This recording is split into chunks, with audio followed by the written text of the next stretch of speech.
When it comes to language learning apps, some of them offer a ridiculous amount of languages for you to look into and to essentially dabble and see if you like those languages. And I love language learning apps that offer a whole bunch of different languages, just because if I'm feeling that I would like to look into one particular language, it's probably going to be available for me on one of these 6 language learning apps I'm about to give you today. So in this video, I'm going to be talking about 6 language learning apps that offer a huge amount of languages in its library. Starting off with the first language learning app, which is going to be Duolingo, the one that everyone loves and everyone uses, especially when you're learning your first language and you look on the App Store and you type in language learning and Duolingo comes up first. The fact that it's free means that basically everyone goes to Duolingo when they first look at language learning in order to learn a language. However, all that aside and my thoughts and opinions of Duolingo aside, the one thing I do like about it is that if you just want to dabble in a whole bunch of different languages for whatever reason you want to do it, Duolingo does offer 45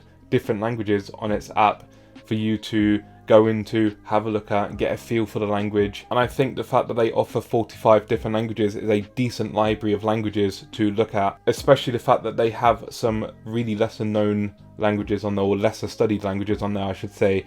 Languages such as Hawaiian, which are very hard to come by if you happen to want to learn Hawaiian or Welsh or Scots. There's not many other language learning apps that will offer these kind of languages. And I love the fact that Duolingo actually offers these kind of languages, as well as your more typical languages that you'll find on basically every single language learning app ever, such as the Romance or the Germanic languages. There's a good mix of languages on there, and as I say, Duolingo's pretty good for this if you're just looking at dabbling in different languages and literally just trying to get a feel for different languages, because it is completely free and you don't need to pay for it if you're just having a bit of fun. Obviously, Duolingo does have a paid version. In my opinion, it's really not worth it. But again, all that aside, it offers 45 different languages, and I think it's a fun little app occasionally to dip into to have a look at some of these languages. However, next on the list, we have Link with 47 languages. Link literally just introduced Hindi to its library of already 46 languages to make it now 47 languages. And Link's very good in the fact that it exposes you to a whole bunch of words. You basically import text, so you read material and you're just reading in the language that you're wanting to learn. And so you're reading in the language straight away, regardless of the script. You just look at the words, you can translate them into English, of course, by pressing on the words. But the whole idea is that you're just looking at a whole bunch of different words, and within like 5 minutes, you could be looking at some really advanced vocabulary. If you read those things over and over, you get used to these words quite quickly. So in terms of effectiveness, I think Link is definitely one of the better apps out there. But in terms of like actual languages available, as I say, there are 47 languages available, which is a pretty decent number of languages. With Link, there are lesser endangered languages and more of the more common languages that people like to learn. So you will find all of your Romance languages, your Asian languages, your Germanic languages, your Slavic languages, languages that are just well spoken around the world, such as Arabic or Russian, Spanish, Mandarin, etc. These are languages that are offered on Link. Link does and are starting to introduce more languages which are kind of lesser studied, such as Georgian, Icelandic, Hindi, Armenian, the list goes on. Obviously, there are 47 languages, and I look forward to every time when Link releases a new language, because it's an opportunity for me to dive into that language in terms of reading material and just really like bury myself in that language as if I was actually reading a book in the language. A lot of the time, if it's a new language I'm not particularly worried about learning, such as Hindi, which just came out, I will just be clicking words just to get an idea of how the language sounds. I will listen to a few stories to get an idea of how the language sounds. I'll obviously look at written words as well. And that's just what I do on Link, to have a bit of fun, to sort of mess around with other languages. It's just fun for me to see how much of the words are cognates to languages I already understand, and how much is incomprehensible to me in regards to words that are just completely unique to that language. Next on this list is going to be Pimsleur. Pimsleur focuses mostly on audio, and Pimsleur offers a total of 51 languages on its app. I haven't properly used Pimsleur apart from the free trials. I am going to use Pimsleur at some point this year, but essentially it's all just audio based, and the person speaking on the audio tapes will essentially break down certain sentences for you in certain lessons, and you just over a half an hour period will learn how to say and use the particular phrase that they're trying to teach you in that lesson. I don't know how advanced it gets further on in the courses. As I say, later on this year, when I have a bit more time and a bit more money, I will look into Pimsleur as well as a few other apps that are not on this list, because I would like to make certain dedicated language learning app review videos on certain apps, including Pimsleur. But in regards to languages that Pimsleur offers, it offers a total of 51 languages, and some of these languages on Pimsleur are actually more obscure, such as Ojibwe or Pashto or Albanian, for example, as well as a whole bunch of others. So I always enjoy language learning apps which offer these more obscure languages, ones that people don't study as often. I think it's very important to have these languages on offer for people who like to study them, and just for people who are interested in looking at those languages to try and understand more about those languages. Up next we have Memrise with at least 92. It's a bit hard to count the languages on Memrise because it is kind of community based in the way that I could just go on Memrise and create a course in a language that's not yet been created. Essentially any flashcarding app could go here, like Anki, but Memrise is just the one that I know the best, and I know that Memrise has at least 92 from what I've just counted on the website as I've gone down the list and counted all of those languages available. But there is also an option for other languages, so there could even be more than 100 on Memrise. Memrise is essentially a flashcarding app. Some of the languages are official from Memrise themselves and others are made, and actually the majority are made by the community, I guess, or people who just want to make cards and put them online for everyone else to use. And yeah, I mean, that's essentially it. I mean, I don't really know what else to say about a flashcarding app in general, because I think most people know what flashcarding apps are, but essentially you just look at a word or a phrase, you then flip it to reveal what it says in the other language. So I mean, it's quite simple, there's nothing much to it. I think Memrise is okay to use, especially for beginners. I don't think it's really that useful in terms of actually learning much language. The information can actually be incorrect as well because it is community based. It's not all made by Memrise officials, and so yeah, I mean, I have looked at languages before where there has been certain cards or whatever where it's been incorrect, or the audio's been pretty bad or whatever. Again, for some of these like lesser known or more endangered languages which are on Memrise, it could be quite useful for people just to get a little taste of the language by looking on Memrise, a place where it may have a particular language which isn't hosted anywhere else on the market. So it definitely does have some languages which I think is very useful, which other language learning apps don't have. And the other thing I would like to say as well is Memrise is the other app on this list which is free. Again, there is a paid option, but I feel like you can use Memrise completely fine without having to actually pay. I have used Memrise quite a lot in the past when I first started learning my languages.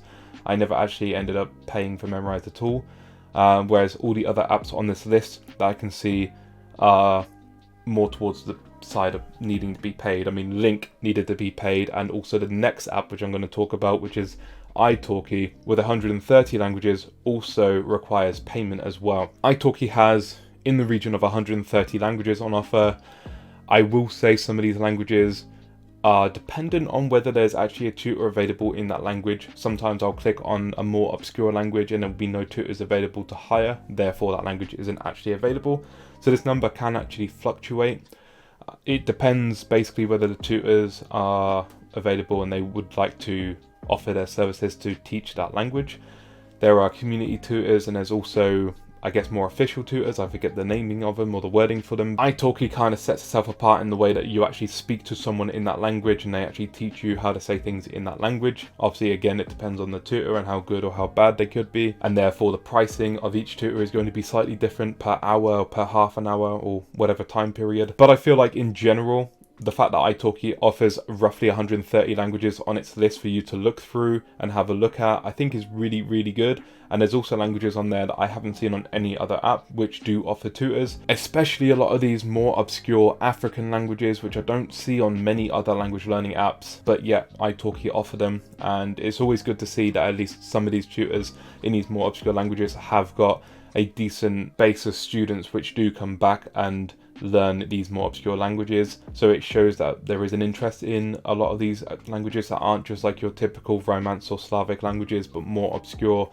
lesser studied languages. And yeah, in terms of usefulness, again, I think with Link and Italki, these are the two most useful apps on this whole list, including the next one that I'm about to mention, which is actually an app called uTalk, which I've only just recently actually downloaded and discovered. uTalk has a total of 156 languages on the app.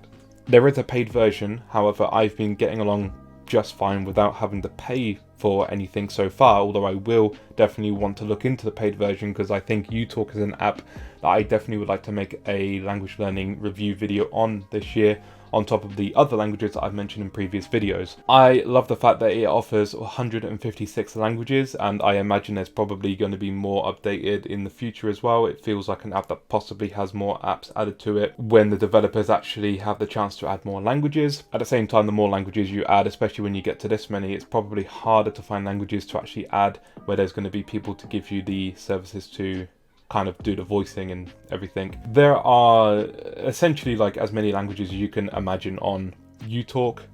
There's even like 5 or 6 different versions of English.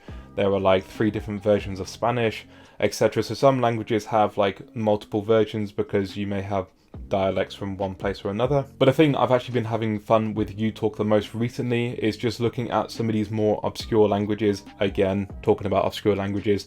But it's really fun to look at these languages because other apps just don't offer them. Looking at languages on uTalk such as Welsh or Cornish or Breton or some of the other Celtic languages as well, such as Manx for example, but I've also been looking at Latvian and Lithuanian and Kyrgyz and Russian and just like so many different languages on the app that I've just been interested in looking at. And as you look at the list of languages that I just showed you, the languages with the arrow next to the actual language bubble thing are the ones that I've actually looked at and downloaded in order to look at.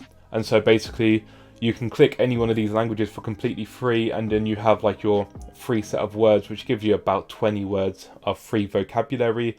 And the good thing with this app is that you can earn what's called U-coins on the app, and then you can use those coins to then buy packs of words or whatever within the languages. And so I've actually been able to further study some of the languages just through actually using the app and building up these coins to then buy more things without having to actually use actual money. If you wanted to use uTalk and have access to 156 languages without actually having to pay money, you can do just that. However, for the purposes of making the language app review, I would like to have a full scale and picture of the app itself, and so I will put in at least a month's worth of paying for the app just to see how that is for that particular video.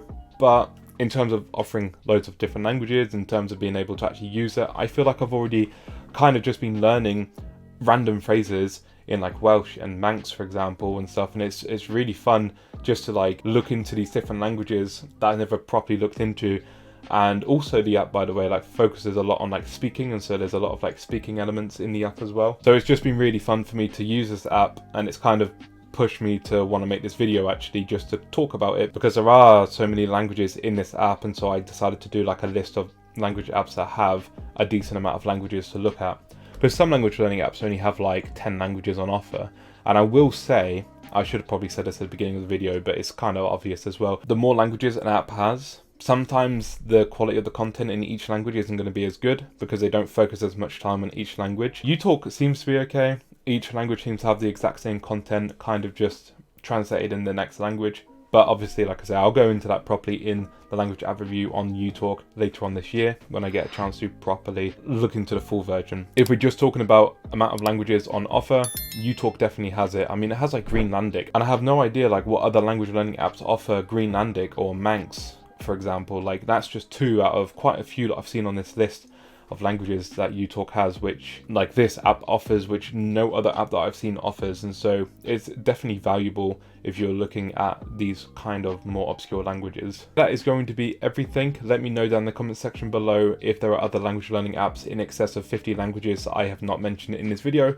And with all that out of the way, thank you guys so much for watching. I'll catch you in the next one. Comment, rate and subscribe, and peace out.